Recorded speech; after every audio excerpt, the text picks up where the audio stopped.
Hello, I'm Mateusz and I'm happy to present our results on the problem that we called concave connection cost facility location. This is joint work with Jarosław Byrka. Let me start with recalling the classic metric facility location problem. Here we are given a set of facilities and clients. Each facility has its own opening cost, and also facilities and clients lie in a metric space. This means that the distances between those objects satisfy triangle inequality and are symmetric.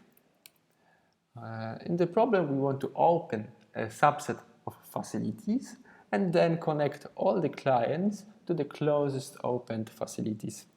We want to do this in such a way to minimize total opening costs of facilities and connection costs, where connection costs are given by distances. It is known that this problem admits constant factor approximation. The best one is due to Lee. It is also worth noting that if we drop the metric assumption, then it is possible to encode SIRPFL problem here.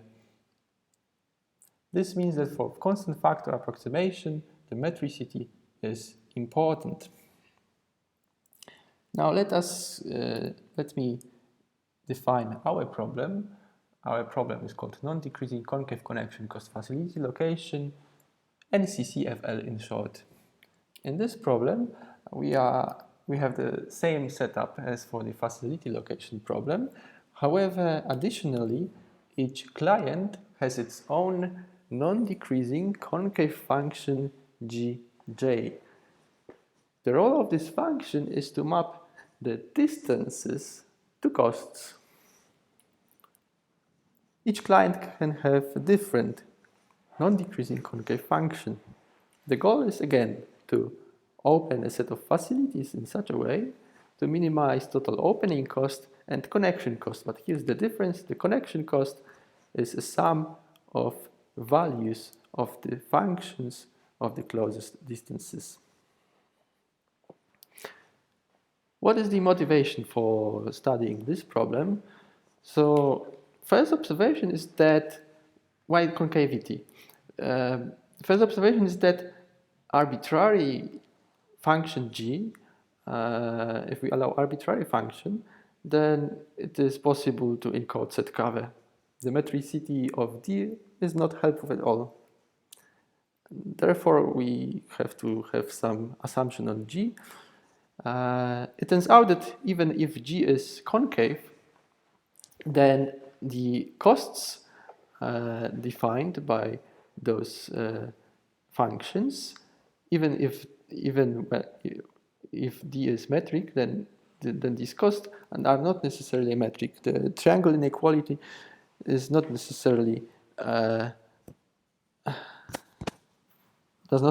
necessarily holds, and so this raises a question: is concavity of g function and metricity of d enough for constant factor approximation? Another motivation for a problem is actually a different problem that we started our research with, and it's called SIRPFL, the Star Inventory Routing Problem Facility Location. It was introduced by Jiao and Ravi in 2019. They gave 12 approximation algorithm via LP rounding. We wanted to improve on that. What is the SIRPFL problem? In essence, I would say this is the combination of a lot sizing and facility location problem. What is lot sizing? So imagine that you have a shop. Imagine that you have a shop that sells protective masks. And imagine that you are already given a demand structure of a discrete time horizon. So you know that on day 4 there will be a demand for 100 masks, and on day 7, let's say, there will be a demand for 50 masks. In order to satisfy this demand, you have to obtain those masks first, and you can obtain those by making deliveries from a factory that is at a distance d from the shop. The cost of making a single delivery is the distance, And the delivery can contain unlimited number of masks. So one solution would be to deliver 100 masks on day 4 and 50 masks on day 7 and pay 2D for the solution. However, the other solution would be to order all the masks at day 4 and then give away 100 masks immediately, and for the remaining 3 days hold these masks in the storage. Hold the remaining 50 masks in the storage. Of course, the storage is costly, and if you store more and for a longer period, you will pay more. And this is captured in the lot sizing problem via a holding cost function, which is given as an input. This function basically says what is the cost of holding 1 unit of demand of those masks, let's say, between time s and time t. And the goal here in this lot sizing problem is to minimize total delivery cost and holding cost. So this is a trade-off. How many deliveries are you going to make, and how much time are you going to hold the resources?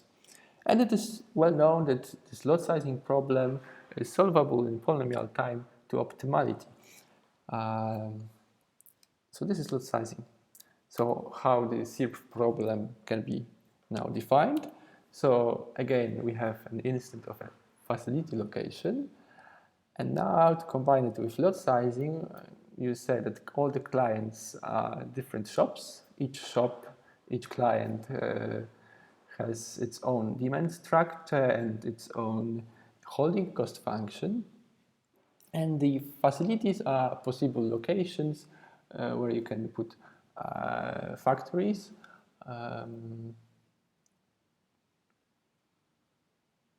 And the goal now is to open a set of facilities, a set of factories, and then plan those deliveries to each shop in such a way to minimize total opening cost, delivery cost, and holding cost.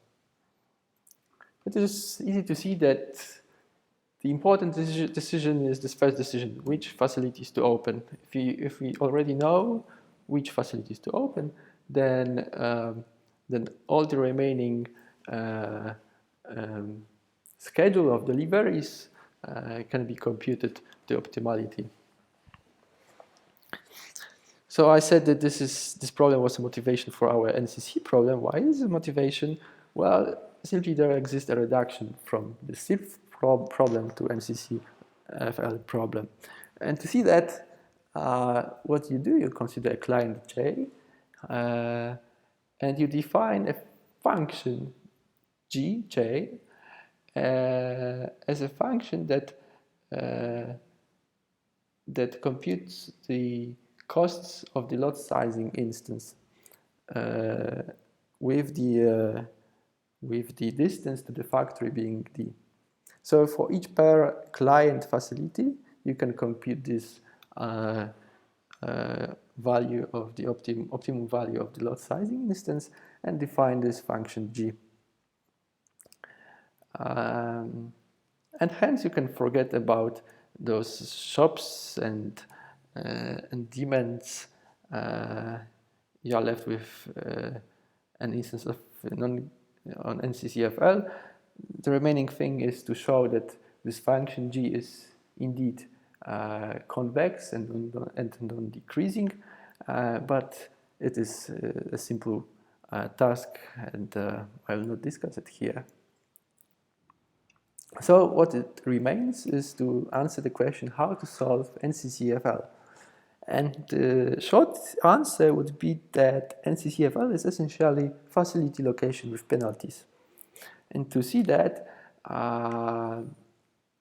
there's a reduction. First we have to define what this facility location with penalty problem is. So FLP, facility location with penalties, is the same problem as facility location. However, each client now has its own penalty PJ. And now we again have to open a subset of facilities and connect the clients. However, now we are allowed to not to connect some client and pay this penalty instead. And we want to minimize the total opening cost, connection cost, and some of penalties for not connected clients. And it is quite easy to show that that NCC FL reduces to facility location with penalties, and I will just say only that the reduction is to make multiple copies of clients, keep the instance the same, the facilities are the same, the distances are the same, but you make some copies of clients, it sets some adequate penalties, and you can see the full reduction in the paper. So let's discuss the previous results on these problems. So for the facility location, the classic, there is this 1.48 approximation algorithm. For facility location with penalties, there is 1.51 approximation algorithm. Non-decreasing concave connection cost facility location was not studied before, and there is 12 approximation for SIRPFL. The SIRPFL problem was also studied in capacitated versions, in which, well, each delivery has some capacity, and you have to make more deliveries at single day. So by the above discussion, by those reductions, clearly both NCC FL and SIRPFL has the 1.51 approximation algorithms. And we could stop here, but what we notice here is this gap between classic facility location and facility location with penalties. So we investigated this, and let's see what the approximation algorithm for the classical facility location is. So this algorithm consists of two algorithms, a combination of two algorithms. One is LP rounding, and the other is so-called JMS algorithm, which is, well, sort of the primal dual algorithm. For the facility location with penalties, there is algorithm which is only LP rounding, and actually 4 years ago, Q and Ken claimed that they are able to make to show 1.48 approximation algorithm for facility location with penalties, so match the classical problem, and they claim that they have it via a combination of LP rounding plus JMS adapted to penalties. However, this was incorrect. This paper is incorrect. Of course, the LP rounding algorithm is correct. The combination was also correct, but their analysis of the analog of JMS for penalties was unfortunately incorrect. There was a crucial error. And our contribution here is that we show a correct analysis of the analog of JMS algorithm for facility location with penalties. And this immediately closes the gap between facility location and facility location with penalties. So far, discussion on this problem is closed. Also, it is closed for the NCC FL and SIRF problem. Also, with this JMS algorithm, we were able to improve the capacitated variants of SIRF problem as well. So the remaining part of this talk, I will tell you a little bit more about this JMS with penalties. So this JMS with penalties is sort of a primal dual algorithm, which means that there are some budgets that we will grow. So those budgets will be alphas, and the algorithm grows all the active budgets and simultaneously and uniformly. And and at some point the budget can match the penalty. In this case, when the budget achieves the penalty, we make this client inactive, we freeze it, and we no longer increase the budget for this client. So this is one dynamic of this algorithm. There are also other steps. There's a full algorithm described here, but please do not try to understand it. There is no time for it.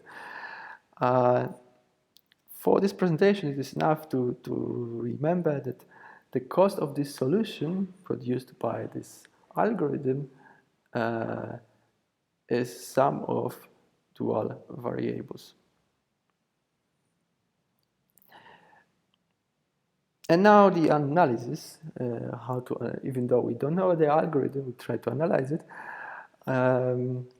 So the analysis for the original JMS without penalties is roughly as follows.